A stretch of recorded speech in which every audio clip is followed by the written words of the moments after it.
Move over, Perry. I'm playing GM today. It's my turn to make this team a winning team. I'm going to share my philosophy and how my choices will impact the Angels in 2024. Let's get to it. It's time to get locked on with Mike and John, and this is Locked On Angels.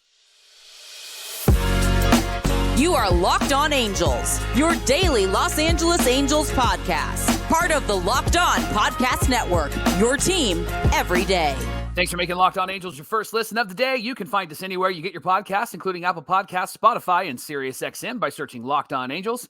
And if you'd like to give back to the Super Halo Bros for all the Angel content, you can do one of the following things or all of the following things. Leave us a rate and a review on Apple Podcasts. If you're watching on YouTube, hit that thumbs up button. And if you're not subscribed already, please subscribe to become a Locked On Everydayer. And whether you're watching or listening, go over to YouTube, leave a comment. It's one of the best ways to get in touch with us and be a part of the conversation. Ladies and gentlemen, thank you for coming to this very important day in Angels history.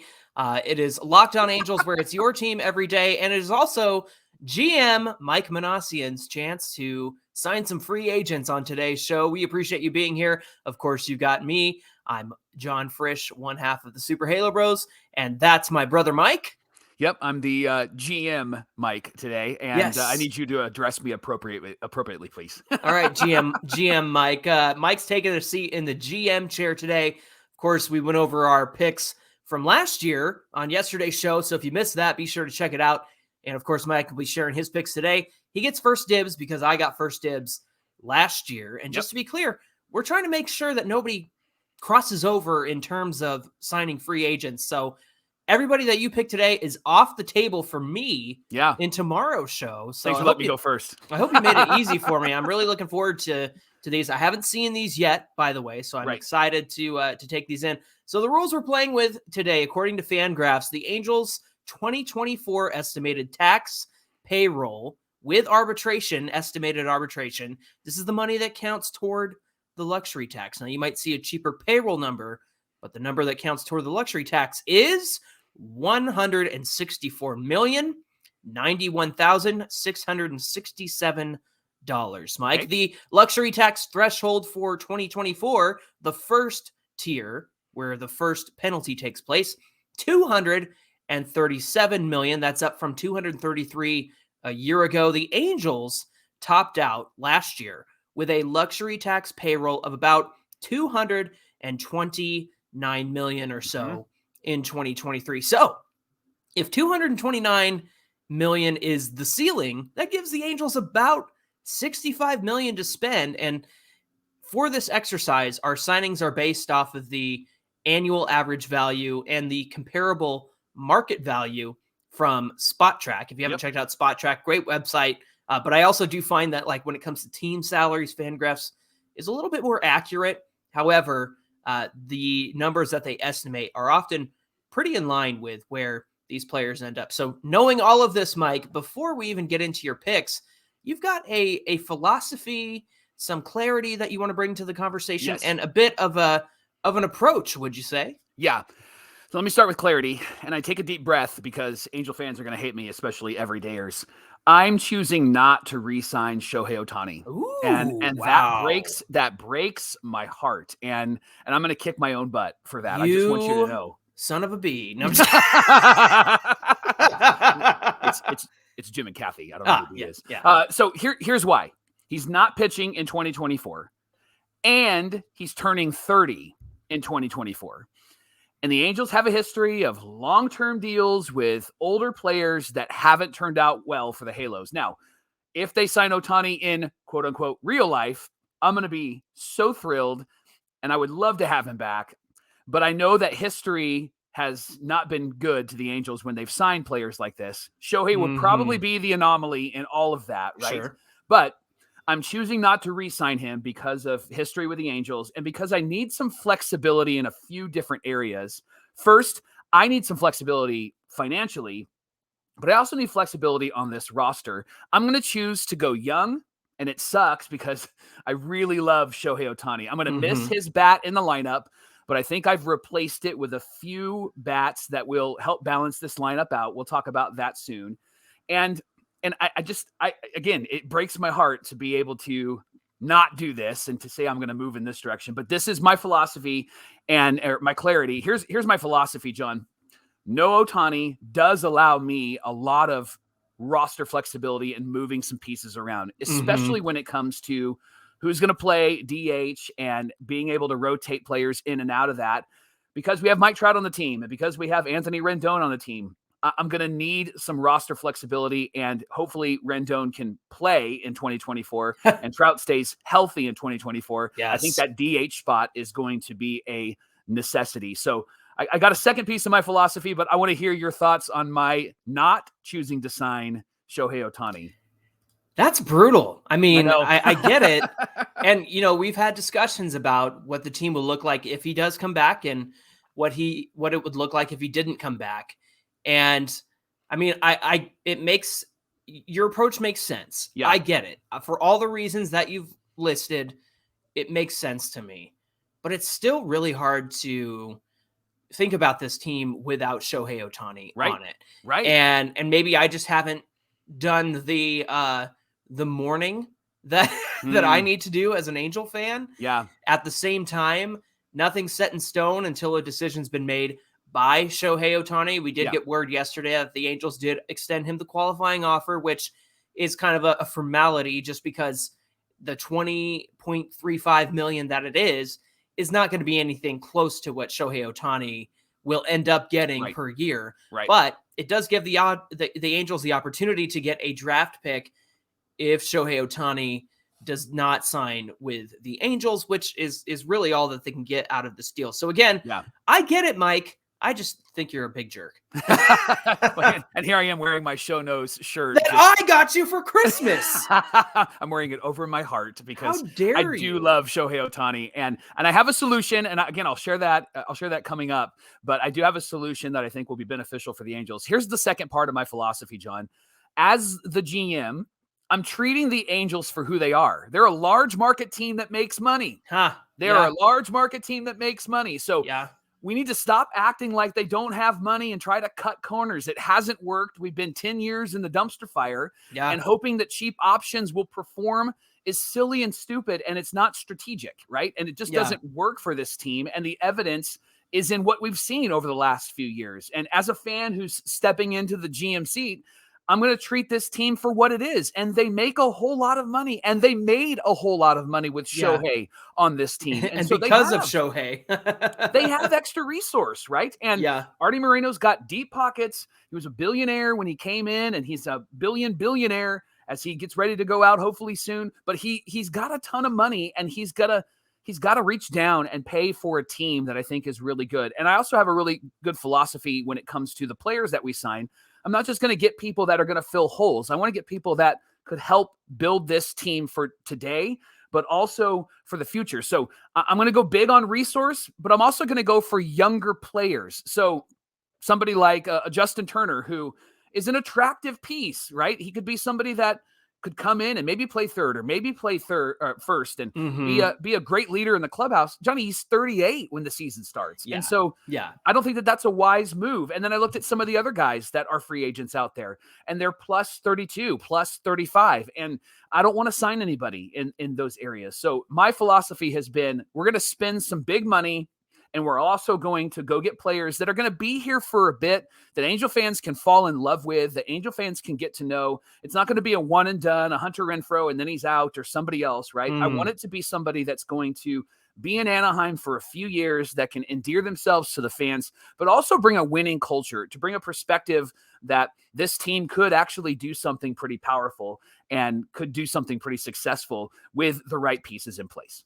Are you planning on this team getting anywhere in 2024 before we actually get into your free agent picks? I am. And you'll notice in my picks that the people that I've selected are going to help us to move forward, are going to help us to be significant in 2024. And I think it'll also benefit, and I'll share this later, but it'll benefit some of the young outfielders and some of the young infielders, because I'm not getting guys that are just going to come in and take over in every area, but I am getting a few guys that can come in to be intentional pieces for some of our younger guys. And again, I'll tease that out in a few segments. So Johnny, tell me about my clarity. Tell me about my philosophy. How you feeling? Are we still brothers?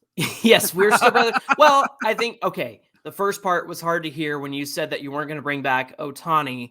But at the same time, when you say, I'm treating the Halos for what they are, a large market team that actually makes money, which is true. And isn't that just the most frustrating part about being an Angel fan? We know the Angels are more than capable of spending where they need to spend, and yet they won't do it, haven't done it, won't get close to it, that sort of thing. Yeah. And it's frustrating at the end of the day because the fact that Artie Moreno has the ability to spend money, and he doesn't need to be Steve Cohen. Yeah. He doesn't need to do that. Yeah. But we have these conversations about like, oh man, can they get Ohtani and other players, or do they need to, let Ohtani go and try to sign other players? They should be able to do both. Sure. If you care that much, you should be able to sign Ohtani and sign whoever you need to make this team work. Plus, you finally have like a pretty good young core coming up. Yeah. And so to supplement that with the pieces that you need,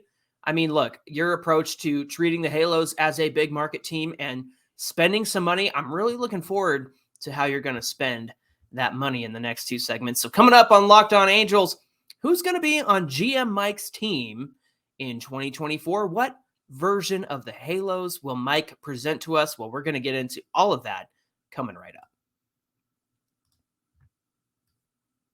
Locked On Angels is brought to you by FanDuel. Get in on all the action this NFL season with FanDuel, America's #1 sportsbook. Right now, new customers, paging all of you who haven't done FanDuel yet for some weird reason, new customers get $150 in bonus bets with any $5 money line bet, with any winning $5 money line bet. Look, I know maybe some of you haven't tried FanDuel yet, but now is the perfect time to do that because, again, it's $150 if your team wins, and all you have to do is place a $5 money line bet that wins $5, turning it into $150. That's like one Starbucks coffee into 150 Starbucks? No, 10 Starbucks coffee? I don't know. You majored in English, not math, right? That's right. That's right. Doesn't matter because all you have to do is join FanDuel today, and there's no better time to get in on the action. It's a very easy to use app. There's a wide range of betting options like spreads and player props, over-unders, much, much more. So all you have to do is visit FanDuel.com/lockedon and get involved in all the action this NFL season. Again, FanDuel.com/lockedon will help you get set up. Again, a winning $5 moneyline bet can get you $150 in bonus bets. FanDuel is an official partner of the NFL. Thanks for making Locked On Angels your first listen of the day. Locked On Everydayers, you know this week is GM week. Of course, yesterday we covered our picks from last year. Had some hits, had some misses. It's fine. That's how it's going to go when you're, in our GM shoes. Today, Mike is presenting his. Tomorrow, I will present my picks for the offseason. And then we want to hear from you for Thursday and Friday. Start sharing your free agent signings with us. Maybe even some trades, too. I know that we're just limiting ourselves to free agents. But if you want to work some trades in there, we want to evaluate your picks on Thursday and Friday. So get at us at Locked On Angels on Twitter, at Super Halo Bros on Twitter and Instagram. You can leave us a voicemail with your suggestions. Or if you're watching on TV or YouTube, even listening on the audio side, come on over to the YouTube episode, comment below the show. Let us know what you would do if you were a GM this offseason. All right, John, it's time to fill my team. And I'm going to start with the pitching staff because the Angels need pitchers, right? And they need some guys that can fill some significant roles. And I'm going to swing big. I'm going to swing for the fences with this first signing. And I'm going after Yoshinobu Yamamoto. Let's go. I'm going to grab him. I love it. The reason why I'm grabbing him is he's 25 years old, Johnny. 25 years old. And he has years in front of him. He's coming off the Pacific League MVP honors and Japan's version of the Cy Young in each of the last 2 years. This guy's incredible. Plus, he was the Triple Crown winner in the past 3 years with wins, ERA, strikeouts. And so this guy is incredible. And scouts believe that he can immediately jump to number 1 or number 2 in a big league rotation. With the Angels, he's going to jump to number 1 immediately. That's not going to be hard, right? And I think with the success of Kodai Senga in New York with the Mets, this is a strong move for the Halos. Now, did some research, read some reports. They're saying he's going to get about $160 million. And some people are saying like 7 years. That's a little over $22 million a season, which I think is a bargain. That's a bargain. And I'm kind of surprised at that number, but they said it. So I'm taking it as reality because it was on the internet, right? And okay. So I'm gonna go with $22 million a season. I think this guy gives us a solid number 1 for a few years. And the big reason why I'm signing him, John, is it gives some of the younger guys exactly what they need. Time. They need time. They're not rushed. They're not forced into this rotation. I think that it gives you some roster flexibility with the starting rotation. Plus, it gives you some depth that if you need to have somebody like a Silseth in AAA to start the season, maybe even somebody like a Sandoval or Detmers just to work on some things. Yeah. I think it gives them some time. I don't know if you necessarily have those guys in AAA, but with him at the top of the rotation, John, and then you have somebody like a Tyler Anderson, you've got a 1-2 punch there that you have major league pitchers, and then you have some flexibility with spot 3, 4, and 5. And I love this move because, again, it gives them time. Nobody's rushed. Plus, we have a young starting pitcher who is immediately somebody that we can count on every 5th day, who has already proven himself over in Japan and has an opportunity to really make an impact with the Angels. You know, every now and then we do an episode in the offseason called Making the Case. And last year we made the case for Kodai Senga to come to the Angels. And when we studied him, we found a lot of his results were very comparable to Masahiro Tanaka and what he accomplished in Japan. And Mike, it seems like Yamamoto is also very comparable to Tanaka, and those numbers might be even better, I believe, in Japanese baseball. Yeah. And those numbers, like guys like that usually translate pretty well to the majors, even though the degree of difficulty does go up against major league talent. Still, I mean, he looks like he could be a successful starting pitcher in the majors. I wonder if the Angels are in on him because all the accounts are that he hasn't been, or that they haven't been, but at the same time, it's a lot of East Coast reporters talking about East Coast teams being interested in Yamamoto. Mike, that would be the surprise of the season if the Angels did that. But let's get on. Oh, okay, go for it. No, and one point with him, Yamamoto, is that because I'm not re-signing Shohei, he does continue to keep baseball fans from Japan and their eyes on the Angels. And so I think that does keep that resource as well when you advertise. Obviously, he's not Shohei. Shohei is a unicorn. He's a miracle man, right? But I think Yamamoto will give a lot of Japan fans who have been watching the Angels another reason to watch the Angels and bring in advertisers. So I think it's a win-win for the Halos, or at least for the Halos that I'm leading currently. All right, you're already off to a better start than last year. So tell me about your next pitcher. All right, I'm going with another starting pitcher, Jack Flaherty. He's a right-handed pitcher, 28 years old. I know he regressed the past few years, a 4.84 ERA, 38 games in 35 starts. And he struggled with the O's when he got traded. He went 1-3 with an ERA over 6.7 in 9 appearances, and then they removed him from the starting rotation down the stretch. I think he's a worthy gamble, Johnny, because in a pitching needy time for the Angels, there's not a lot of really great pitchers out there unless you want to go and spend a whole lot of money. And I think he's somebody that just had a rough stretch that could really improve from that stretch. And then Spot Track is saying that he's going to be around 11 million in his average annual value, which I think would be very affordable wherever he goes. And he's still young. He's still a young guy. He's hitting that peak of 28, 29, 30, 31. And I think he slides into this rotation very nicely. Another right-handed arm. And so think Yamamoto, and then think Flaherty, and then think Tyler Anderson as our third starter, and not necessarily like first or second starter. I think this guy slides in perfectly with the Halos. That's interesting too, because at 28 years old, it's not like he's at the end of a career or anything like that. The fact that he's a free agent at 28, I think bodes well for him as well. So, of the two pitchers that came out of St. Louis, Montgomery had a lot more success with the Rangers than Flaherty did with the Orioles. But again, just a reliable piece there. You always hope that somebody can turn it around, and at 28 years old, it's never too late. Mike, how about your next pick? Looks like a reliever, right? Yeah, I'm going to go with 2 relievers as my next 2 pitching selections. Yariel Rodriguez is a right-handed pitcher, 27 years old. He was a starter turn reliever, and he pitched for Cuba from 2015 to 2020. And then in 2021 and 2022, he pitched in Japan. And in 2022, he had an ERA of 1.15 with a 27.5% strikeout rate in 56 appearances. And then after pitching for Team Cuba in the WBC, he chose not to return to Japan because he wanted to prepare himself to move to the majors and really impress teams. Now, reports are saying that he's going to get a multi-year deal in the range of $40 million to $70 million over the course of that deal. So $10 million a year at 4 years is what I would offer him. I'd give him some years because he's only 27. And I think he'd be a great piece in the bullpen, a piece that we need, a right-handed pitcher that can be in the 7th, in the 8th inning. And I think he really is a good piece with Carlos Estevez if he struggles, and also other guys like a Ben Joyce or a Sam Bachman who are still young, and you don't want to throw them into the fire quite yet.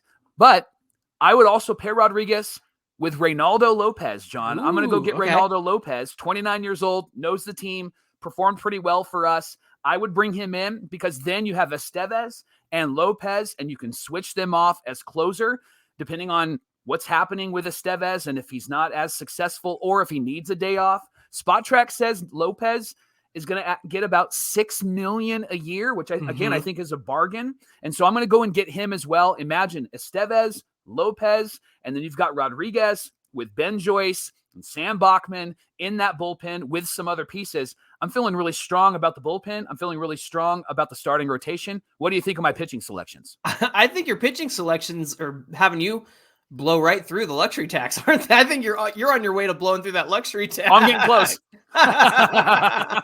No, honestly, 2 starting pitchers, 2 relievers to go with what we already have, and you've got some position players coming up. I think you've made some excellent selections so far. So, yeah, I mean, gosh, that Yamamoto move gets me excited.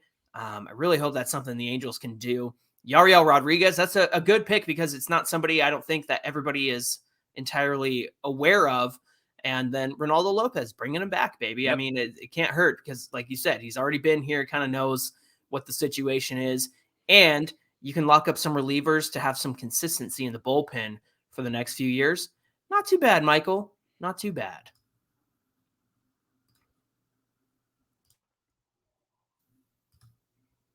Okay, right, Mike, we're getting into your last segment. You're getting ready. He's already ready to go here with the position players. Got a few good selections. Let's see.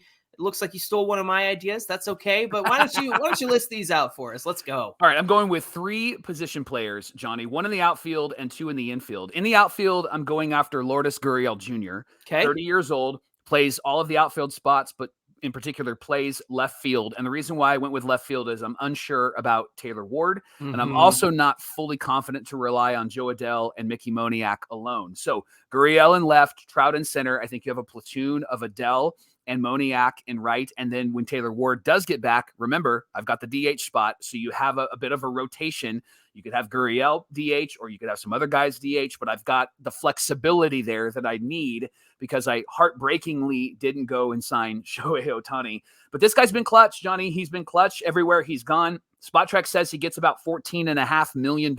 Yeah. And so I'm gonna throw that at Gurriel Jr. The other 2 players that I'm grabbing, John, are Ahmad Rosario. He's going to play the infield for me, shortstop and second base, 28 years old. He's somebody that doesn't cost a whole lot, according to Spot Track, $6 million. He brings depth, and it also helps me to I'm questioning Rengifo. I like Rengifo, but I still have some questions on if this guy can perform when it's necessary, although we've done some stats. We've done some shows where we've proven that if he just has more at-bats, he does better. I still am not quite sold on him yet. So I think I have Rosario at second base with Zach Neto, Shawnoel, and then, of course, Rendon. And then if Rendon's not on the field, then I have some flexibility with Rengifo being able to move around that infield. Again, $6 million is what Spot Track says that he will cost. What are you going to do with Drury? I have Brandon Drury in the infield as well. But remember, I have that DH spot. And so I'm going to utilize that a whole bunch with my outfield and with my infield. I put a lot of thought into this flexible roster, Johnny, and it was so heartbreaking again with Ohtani, but I have a lot of flexibility now. And again, I'm not expecting Rendon to play every single game. And with the way that he's had injuries in his history, I'm not expecting him to be out there too much. So I think that we're going to have an infield where he probably won't be in there too often, and it'll be Drury and Rosario and Neto and Rengifo and Shonowell. I tweeted it the other day from Locked On Angels, but you saw Ahmed Rosario was getting a workout with Driveline, and for those unaware, that's where some of the staff behind the scenes from the Angels have come from. They've come from Driveline. Guys go up to Washington, they work with Driveline, they get hooked up to all these wires and things like that. And, they literally get like a wireframe, like if they were becoming a video game character, or they're like on a green screen almost. And they get so much data out of their swing. They get so much data out of the things they do, from their stance to their swing. And so perhaps Rosario is really trying to improve himself at the plate, because he did take a step back in 2023 compared to 2022. And you're right, Mike, playing some infield, some outfield, more reliable in the infield, I think. But again, I think somebody who's going to fly on the cheap is Ahmed Rosario, because he didn't have such a great year in 2023. Be interesting to see where he lands, if not the Angels. And then tell me about your last pick. Let's go. Yeah, Gio Urshela. I'm going to bring him back. Hey! 32 years old, and he's somebody who can play really anywhere, has a good bat. Spot Track says he's about $8 million. This is a depth piece, Johnny. This is a strictly depth piece, and you can put him anywhere. He can play anywhere. We didn't get to see him fully perform last year because of his injuries. I really like the depth that he brings, and I like that he could back up Shonowell at first base. I think he can play third base. He can play short. He can play second. And again, I have that DH spot. So I've got a lot of roster flexibility here. I'm about $13 million over the $65 million that you said the Angels might spend, but I'm just barely touching the luxury tax if it is $237 million. And so I have a little bit of room. If I wanted to blow past the luxury tax, quite honestly, I would go and get Shohei. I would go and sign him immediately, right? But I was trying to stay in that realm. I know I mentioned how, the Angels have money. They're a big market team. They're going to spend like that. I wanted to spend like that. However, I didn't want to just go, nuts and cuckoo. Yeah, because then you get to be like, well, I want Shohei Ohtani and Aaron Nola and Matt Chapman, like all these guys that are going to be super expensive. Absolutely. And then it just becomes unrealistic. At least there's a degree of realism, whether you get all 7 guys that you picked, or maybe 4 of the guys that you picked. At least there's some degree of realism here. And I think that's kind of what's hard about the exercise is, where's the line between what the Angels will do and what we can do. Yeah. I think what's funny is last year when we said that we were going to do the 200 million thing and keep it around there was some bozo who was like, oh, what's the point of doing the exercise if it's not going to be realistic? And then the Angels shot over 200 million last year. So it's like, well, I guess it's more realistic than we thought it would be, huh? Yeah. Huh, buddy? I really tried to be realistic, but also stretch a bit. And that's why Ohtani's not a part of this. But I really like these signings, John. I think that this would really benefit the Angels. And I think it would really help them to be a competitive, successful team next year. I've solidified the starting rotation. I've got a couple of really good pieces for the bullpen, and I've got some bats that I think will help offset Ohtani not being there. I know that Gurriel Jr. is not as clutch as Ohtani and going to hit those home runs against the Yankees and make us go nuts, right? But he is somebody that has come through in major moments, and I have some other pieces with Shonowell and some of the young guys that are going to be playing a full season. Also, Ohapi. I'm going to take a risk in right field with Adele and Moniak. Johnny, I feel like I have a really strong team that could make a nice run and not just be the spring training champs, but maybe perhaps make it to the playoffs and be maybe the AL West champs or at least a wild card team. Tell me what you think about my team. Give me a grade.